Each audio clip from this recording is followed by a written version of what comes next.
ಆತ್ಮೀಯ ದೈಹಿಕ ಶಿಕ್ಷಣ ಮಿತ್ರರೇ, ಕರ್ನಾಟಕ ರಾಜ್ಯ ದೈಹಿಕ ಶಿಕ್ಷಣ ಶಿಕ್ಷಕರ ಸಂಘ ಚಿಕ್ಕಮಗಳೂರು ಜಿಲ್ಲಾ ಘಟಕ ಕರ್ನಾಟಕ ರಾಜ್ಯದ ಹೊಸ ನಿಯಮಾವಳಿ ಪ್ರಕಾರ ವಿದ್ಯಾರ್ಥಿಗಳ ಸ್ಯಾಟ್ಸ್ ಮೂಲಕ ಎಲಿಜಿಬಿಲಿಟಿ ಫಾರಮನ್ನು ಎಂಟ್ರಿ ಮಾಡುವಂತಹ ವಿಧಾನವನ್ನು ಸಾಕಷ್ಟು ಬದಲಾವಣೆಗಳೊಂದಿಗೆ ಸಾಫ್ಟ್ವೇರನ್ನು ಮಾಡಿದ್ದು, ನೀವು ಗೂಗಲ್ನಲ್ಲಿ ಸಮಗ್ರ ಶಿಕ್ಷಣ ಕರ್ನಾಟಕ ಎಂದು ಟೈಪ್ ಮಾಡಿ ನಂತರ ಆ ಒಂದು ವೆಬ್ಸೈಟಿಗೆ ಲಾಗಿನ್ ಆದರೆ ಹಲವು ವೆಬ್ಸೈಟ್ಗಳು ಇದರಲ್ಲಿ ಓಪನ್ ಆಗ್ತವೆ.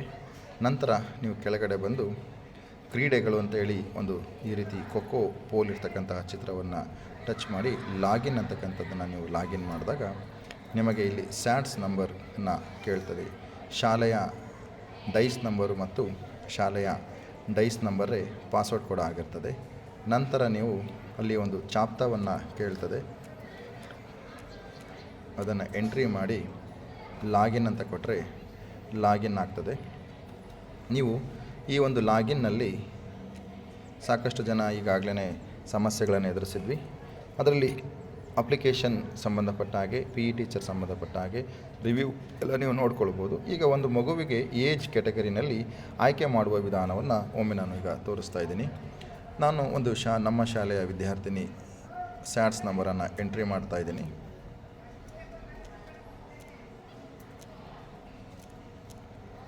ಈ ವಿದ್ಯಾರ್ಥಿಯ ಸ್ಯಾಟ್ಸ್ ನಂಬರನ್ನು ಎಂಟ್ರಿ ಮಾಡಿದಾಗ ಆ ವಿದ್ಯಾರ್ಥಿಯ ದಾಖಲೆಗಳನ್ನು ಸ್ಯಾಟ್ಸ್ ಮೂಲಕ ಫೆಚ್ ಮಾಡಿಕೊಳ್ಳುತ್ತದೆ.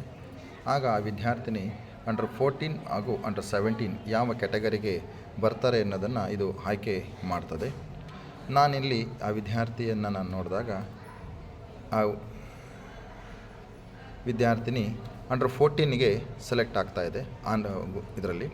ಸೊ ನಾವು ಆ ವಿದ್ಯಾರ್ಥಿಯನ್ನು ಏನು ಮಾಡಬೇಕಾಗ್ತದೆ, ಗುಂಪು ಆಟನ ಅಥವಾ ವೈಯಕ್ತಿಕವನ್ನು ನಾನು ಆಯ್ಕೆ ಮಾಡ್ಕೊಂಡಿದ್ದೀನಿ. ಪ್ರಕಾರಕ್ಕೆ ಬಂದಾಗ ನಂತರ ಅದು ಏನು ಕೇಳ್ತದೆ, ಅಥ್ಲೆಟಿಕ್ಸ್ ಆರ್ ಗೇಮ್ಸ್ ಅಂತ ಕೇಳುತ್ತೆ. ನಾನು ಅಥ್ಲೆಟಿಕ್ಸಿಗೆ ಆಯ್ಕೆ ಮಾಡ್ಕೊಳ್ತೀನಿ.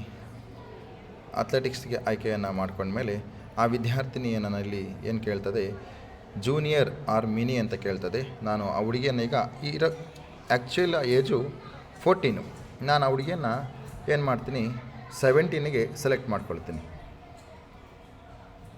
ಆಗ age group changed successfully, all previous event selections var removed. ಈಗಾಗಲೇ ನಾವು ಆ ವಿದ್ಯಾರ್ಥಿನಿಗೆ ಯಾವುದಾದರೂ ದಾಖಲೆಗಳನ್ನು ಈವೆಂಟನ್ನು ಸೆಲೆಕ್ಟ್ ಮಾಡಿದರೆ ಅದು ರಿಮೂವ್ ಆಗುತ್ತೆ ಅಂತೇಳಿ ಇಲ್ಲಿ ಹೇಳುತ್ತೆ. ನಾವು ಓಕೆಯನ್ನು ಕೊಟ್ಟಾಗ ಅದು ಓಕೆ ಆಗಿ ಸೆಲೆಕ್ಟ್ ಆಗುತ್ತೆ. ಈಗ ಆ ವಿದ್ಯಾರ್ಥಿನಿ ಈಗ ಅಂಡರ್ 17ಗೆ ಸೆಲೆಕ್ಟ್ ಆಗಿದ್ದಾಳೆ. ಸೊ ಆ ವಿದ್ಯಾರ್ಥಿನಿಗೆ ಡಿಸಬಿಲಿಟಿಯನ್ನು ಕೇಳಿದಾಗ ಏನು ಹೇಳುತ್ತೆ, ಏನೂ ಇಲ್ಲ, ನೋ ಅಂತ ಹೇಳಿ ಎಂಟ್ರಿ ಮಾಡಿದ್ದೀನಿ. ಅಥ್ಲೆಟಿಕ್ಸ್ ಗೇಮ್ಸ್ ಅಂತ ಕೇಳುತ್ತೆ. ನಾವು ಸೆಲೆಕ್ಟ್ ಕ್ಯಾಟಗರಿಯನ್ನು ಆಯ್ಕೆ ಮಾಡ್ಕೊಳ್ಬೇಕು. ಈಗ ಫಾರ್ ಎಕ್ಸಾಂಪಲ್ ಆ ವಿದ್ಯಾರ್ಥಿನ ನಾನು 200 ಮೀಟರ್ ಈವೆಂಟಿಗೆ ಆಯ್ಕೆ ಮಾಡ್ಕೊಳ್ತೀನಿ. ಆಯ್ಕೆ ಆಗ್ತದೆ. ಸಬ್ ಕ್ಯಾಟಗರಿಯನ್ನು ಕೇಳುತ್ತೆ.